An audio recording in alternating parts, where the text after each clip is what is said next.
Welcome to the City Center Podcast. I'm Jerry Marcello. The past 6 years have been a tumultuous time for the city of West Palm Beach. From the dark days of the pandemic to overwhelming optimism about the future, West Palm has prospered like no other city.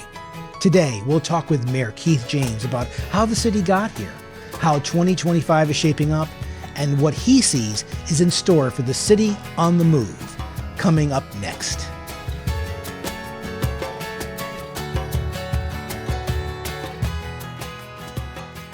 And joining us today is Mayor Keith James. Mr. Mayor, appreciate you making time with us today. Thank you so much for having me. You know, one of the things I want to touch on right away is one of the signatures of your campaign and your administration has been the concept of a community of opportunity for all. Beautiful words. How did you develop that idea? And more importantly, how does that really resonate now in 2025? I came up with the idea because I was actually out on a morning walk one day, and I was just kind of thinking, I don't know why I was on this line of thought. Both of my children, I've got a son who is now 37, a daughter who is 35.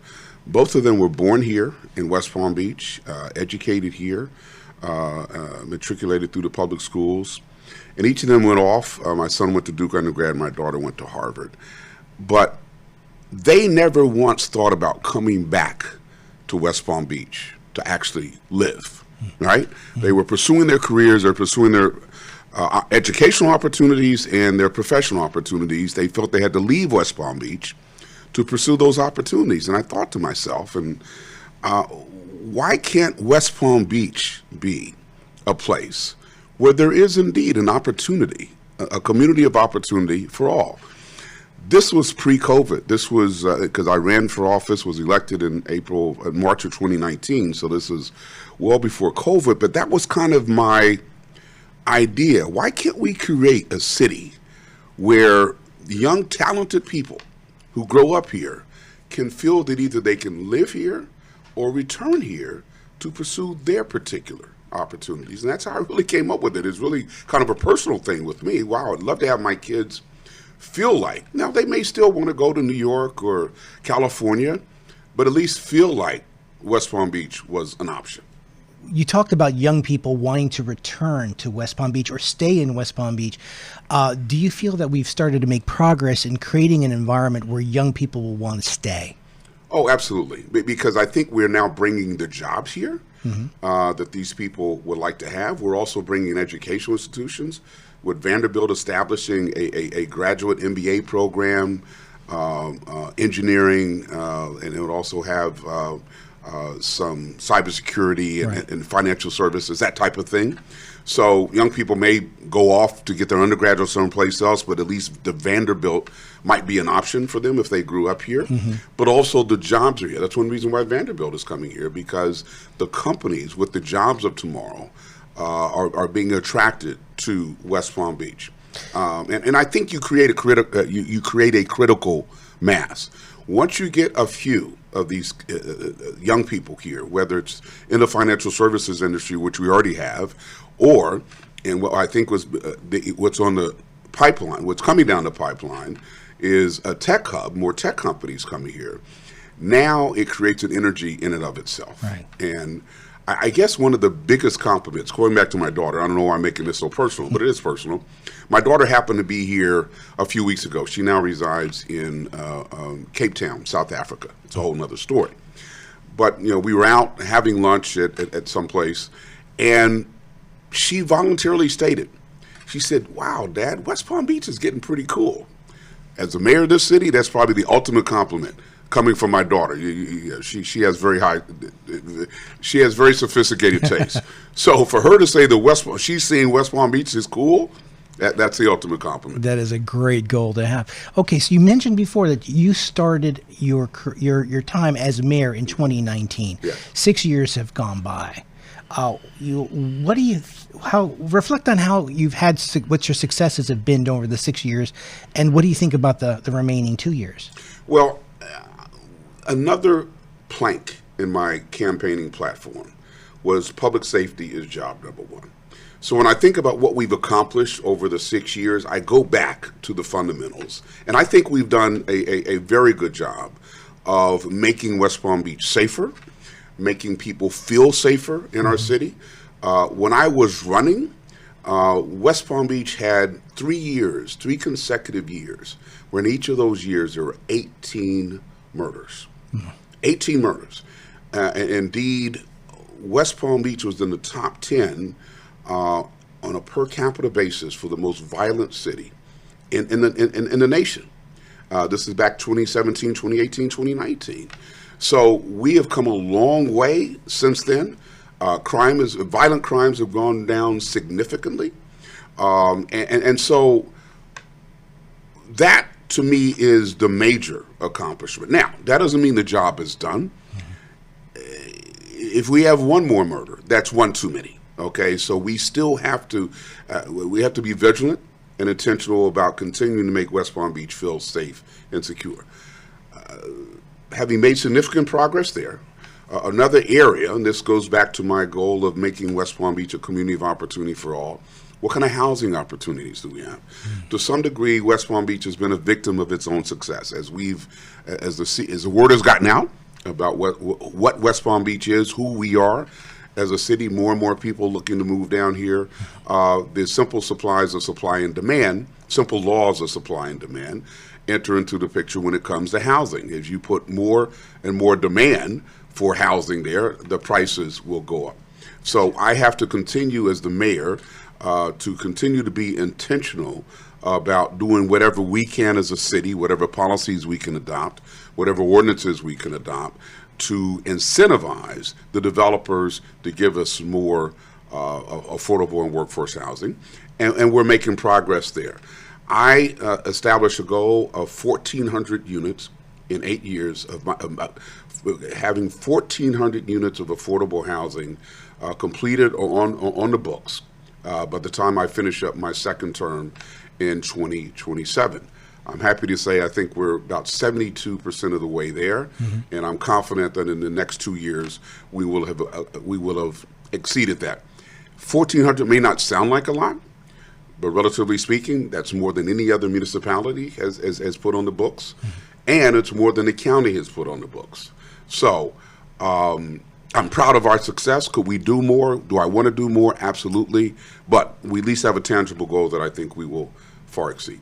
You've talked a little bit about the city's success. Now, obviously, from the days of the pandemic to now, we've seen exponential growth and a attraction of financial business to the area.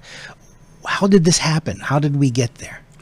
It has been a unique, the stars became aligned, I guess. Yeah. And I've told this story before. In fact, I was quoted in the Wall Street Journal telling this story. The first time I met Stephen Ross, who is the head of Related Ross, used to be head of Related,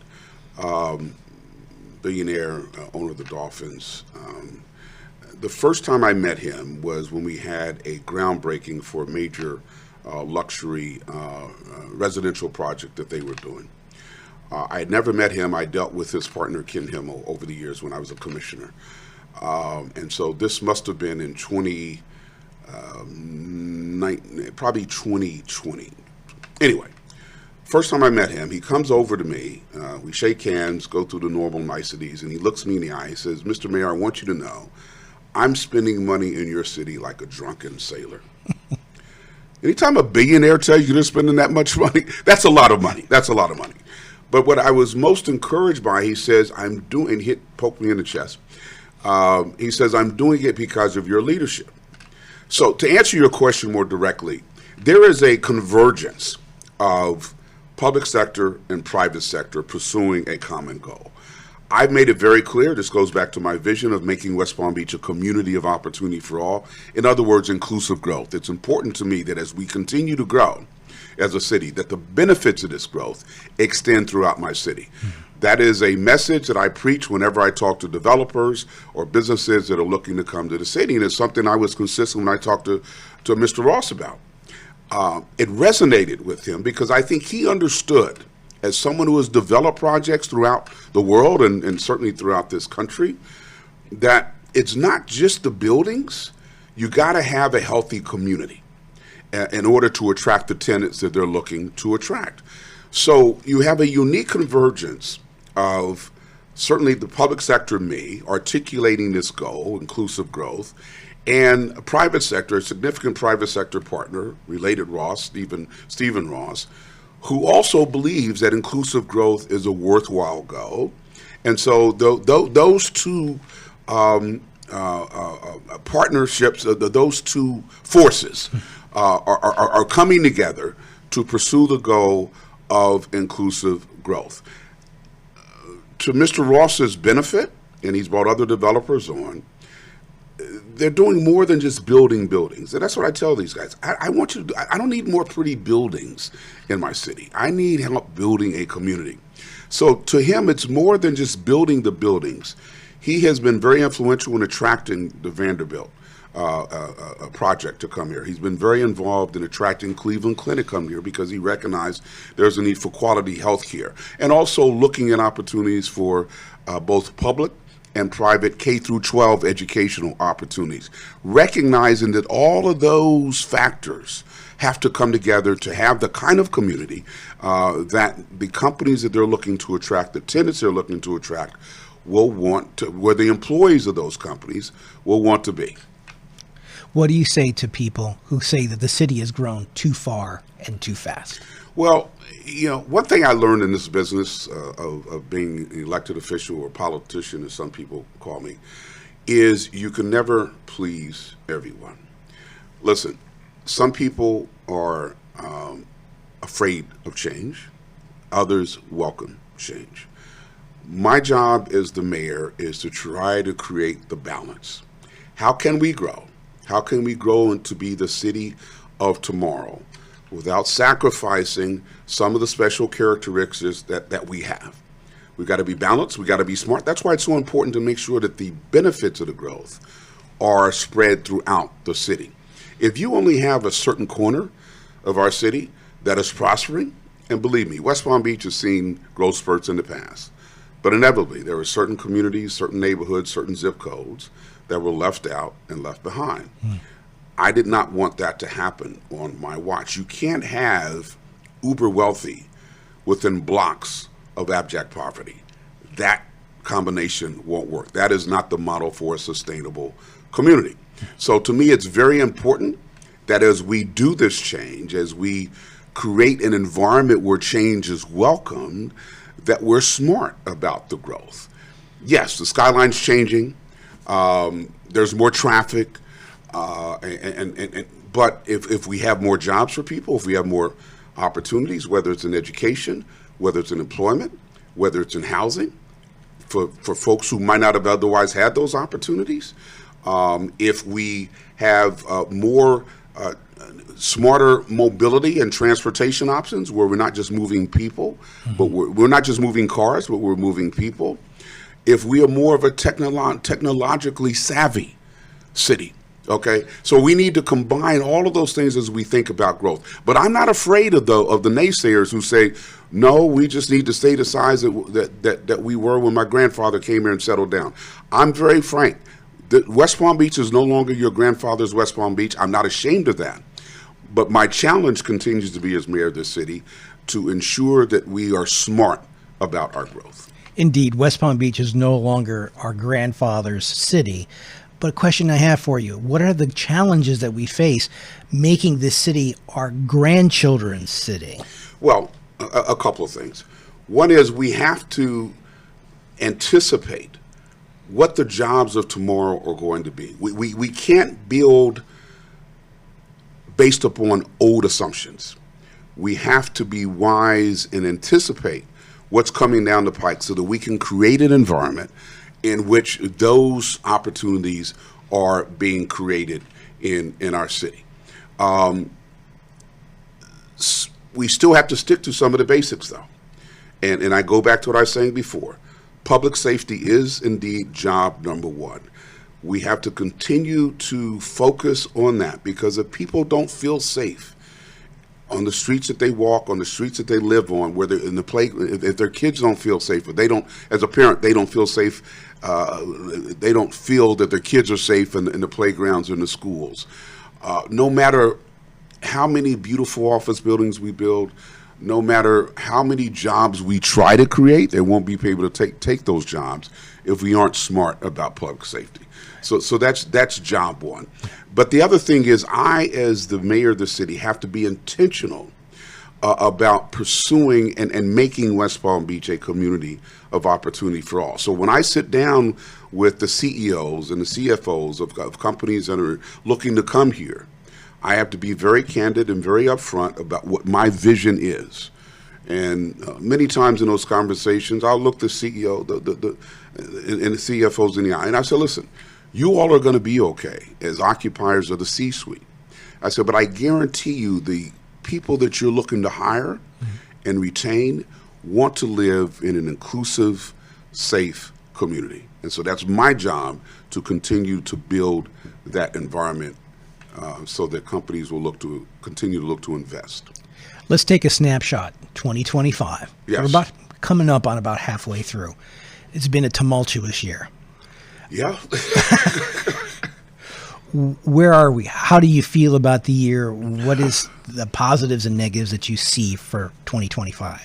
I will start my answer to that question by saying I'm an eternal optimist. I have to be in this business. Sure. To me, the glass is always half full, and I'm just trying to get the glass more full. So having prefaced my answer to that, I am cautiously, I continue to be optimistic about the future of our city. And if you look at the geographical location of where West Palm Beach, vis-a-vis the center of the universe, Mar-a-Lago, I think that actually works to the city's benefit. Because, first of all, we, the city, provide water to Mar-a-Lago, to the resident of Mar-a-Lago. So it's in his best interest that West Palm Beach continues to be a healthy, vibrant city. But I've also said publicly, and yes, I do take advantage of that. And even though we may be from different political camps, I recognize the opportunity that is being presented to us as being literally right across the bridge from the summer or the winter White House. I've had the opportunity to go over there and address the president personally about some of the initiatives that we're looking to do here. And so that was an opportunity to get an audience with him. And I needed to do that because I am the mayor of the city. So it's important that he at least hopefully have a favorable response to the person he knows is the mayor of the city that's literally right across the bridge. But I've also stated publicly in another forum that, and this was at a board meeting of the African American Mayors Association. I'm a member of their board. And this was in a meeting in January, shortly after the swearing in of the new administration. And I told my fellow board members, all of whom are African American, I said, listen, black mayors should not be the face of opposition to this new administration. I said it would be hazardous to your personal political health, and it would also adversely affect your city. I mean, we just have to be honest. We understand the person who's occupying the White House now. I said, but we have to be strategic in how we address the challenges with which we are going to be confronted in the upcoming and under this administration. And so I point out a couple of things that I think we as black mayors need to do.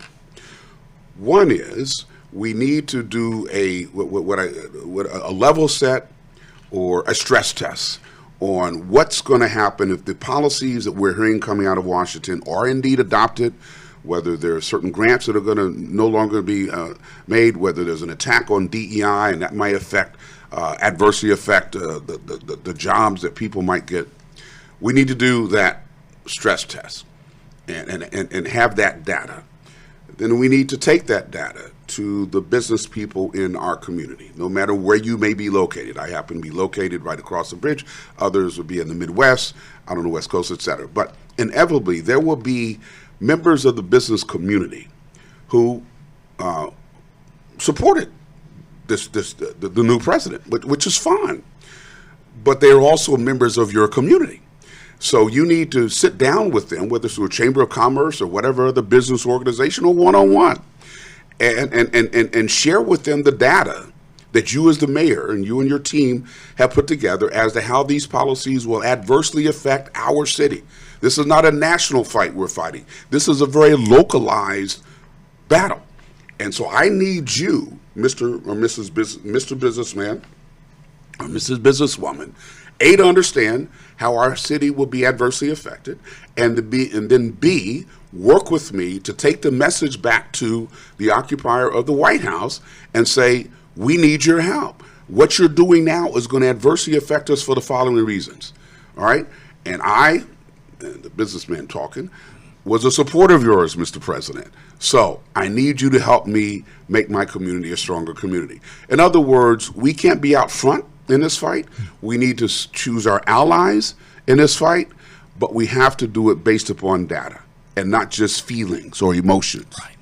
So it's really a science that we're looking at. You're looking at data and making decisions, strategic decisions, based on what the city really needs. Absolutely. What the city needs and what we anticipate the city will not get, or the blowback that the city will receive because of some things that are in place. And it's also a messaging thing, right? Right. We have to be realistic, even though we may strongly feel that DEI, diversity, equality, and inclusion programs are important. Let's be realistic and change the name. I mean, and let's not call it DEI, or call it something else that is more palatable to the taste. Indeed. We have an opportunity here for you to send a message to the residents of West Palm Beach. Here we are, mid-2025. What is that message? The message is West Palm Beach is in very good hands, and West Palm Beach is headed in the right direction. We have a very positive, upward trajectory. And you have a leadership of the city that is very focused and very intentional about our growth continuing to be balanced and effective. Mr. Mayor, thank you for your time today. Thank you very much for having me.